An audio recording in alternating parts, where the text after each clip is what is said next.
seringnya perjumpaan, karena seringnya pertemuan, karena sering bersama-sama. Bapak-bapak, siapa yang sering bersama dengan bapak-bapak di dalam kehidupan sehari-hari? Pasti istri dan anak. Ibu-ibu, siapa yang sering bersama dalam kehidupan sehari-hari? Pasti suami dan anak. Nah, antara suami istri, orang tua dengan anak-anak, inilah yang sering terjadi dosa di sana. Bahkan kalau kita hitung, istri itu bisa saja punya dosa terhadap suami, ada 20 jenis dosa istri terhadap suami. Yang bapak-bapak jangan senyum dulu. Iya. Kadang-kadang kan kita tidak merasa berdosa dengan laki kita itu. Lah membentak, lah menghardik segala macam. Tidak, saya tidak bersalah lah. Iya. Saya tidak bersalah lah. Nah, kalau mabuk takut kita berdosa kepada Allah Subhanahu wa taala. Bentak suami nyantai saja kita. Jadi begitu. Jadi kurang lebih ada berbagai macam. Artinya saking besarnya kemungkinan istri itu punya dosa dengan suami. Begitu juga dengan bapak-bapak. Kurang lebih 8 macam dosa laki-laki terhadap istrinya. Dikit tapi besar-besar. Kenapa dikit? Karena dosa istri, kalau kelalaian suami ditanggung oleh suami itu, Pak. Kalau dosa suami, ya tidak bisa ditanggung oleh istri. Tapi dosa istri, ya istri itu berdosa karena suami tidak menegur, suami tidak mengingatkan, maka dosa itu ditanggung oleh suaminya. Berbeda kalau suami sudah mengingatkan, lalu istri melakukannya juga, itu masing-masing lagi. La taziru waziratu wizra. Ya, seseorang tidak menanggung beban dosa orang lain. Nah, jadi cuma apa gunanya sedikit, karena kita ini ya ada kemungkinan berdosa, ya dapat tiba-tiba lain. Kenapa? Karena istri kita berdosa, kelalaian kita pun ikut menanggung dosanya. Nah, Bapak Ibu, ya, jadi antara suami dan istri itu, yang ketika halal dihalal kadang-kadang lampu maafan kemana-mana, dengan laki hukum minta maaf. Padahal yang banyak dosa dari ke siapa? Ke laki. Jadi momentum Idul Fitri itu karena sudah menjadi tradisi, pertama kali ibu-ibu minta maaf itu dengan laki, ya, dengan suami. Setelah itu baru dengan orang tua. Masih puasa. Ya, Masih puasa. Begitu juga dengan suami. Ya, suami jangan pula mentang-mentang istrinya lupa meminta maaf. Suaminya tahu sebenarnya istrinya lupa lebaran tadi.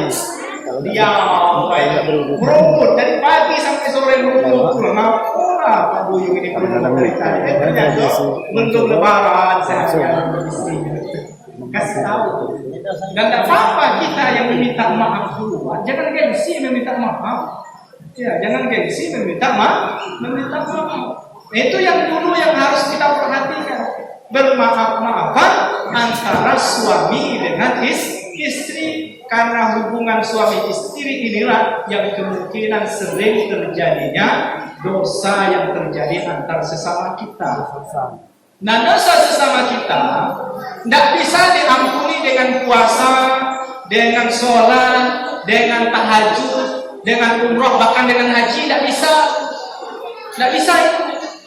Jadi mengampuninya adalah antar sesama kita saja, saling memaafkan. Makanya Rasul Sallallahu Alaihi Wasallam mengingatkan kita semua, man kanat muslimatun inda akhihi, barang siapa di antara kalian yang memiliki tanggungan kezaliman terhadap saudaranya, min anatihi, kezaliman itu baik berupa zalim fisik maupun psikis.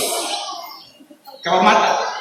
Zalim fisik itu apa? Ninju, ngapak, ya, lempar sampai fisik orang itu terluka.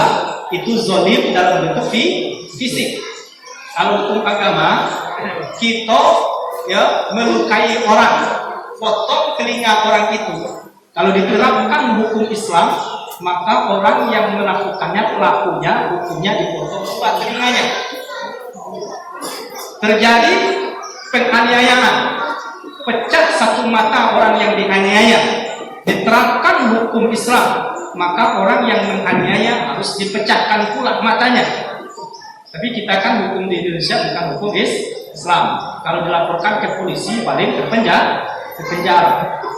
Jadi begitu. Itu perbuatan zalim. Saking besarnya dosa zalim itu sampai dilakukan kisos. Ya, luka dibalas luka, mata dibalas mata, tangan dibalas tangan. Itu besarnya zalim. Nah, zalim ini tidak hanya kekerasan fisik, tetapi juga kekerasan verbal. Ya, maaf.